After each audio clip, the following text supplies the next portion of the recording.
Imagine someone who spends hours on Pinterest. Maybe that's you or someone you know. Have you ever wondered why they're so into it? To an outsider, it might look like they're just killing time scrolling, just like on any other social media platform. But let me tell you, they aren't just wasting time, they're kind of building something in their head. This person is probably a visual thinker. They don't just make to-do lists, they daydream in pictures. A perfect living room, a garden they'll plant someday, an outfit that looks just right.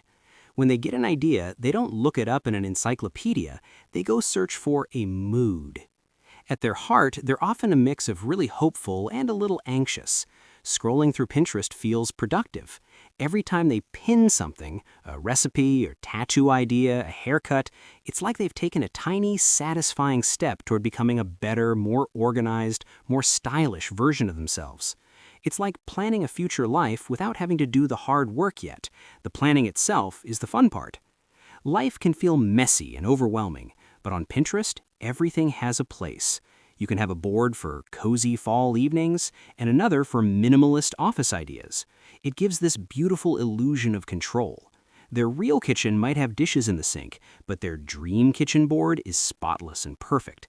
It's a safe, pretty place where everything is sorted and inspires calm.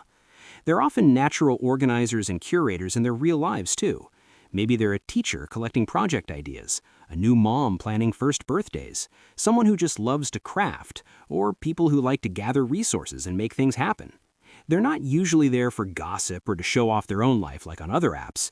It's more like their private visual wish list, a strategy guide for the life they want.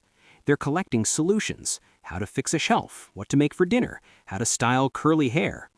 Sometimes, however, all that beauty and perfection can be a double-edged sword.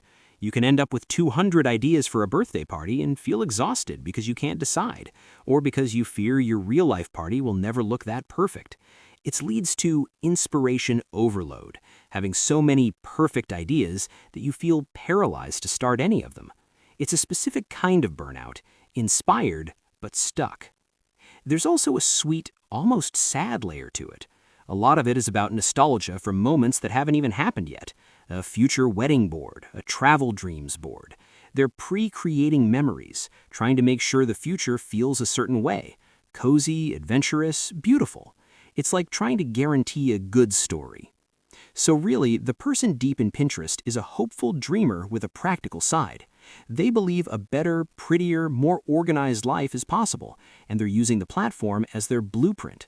Their profile isn't just a collection of pretty pictures. It's a map to the person they're trying to become. It's a promise they make to themselves every time they hit save.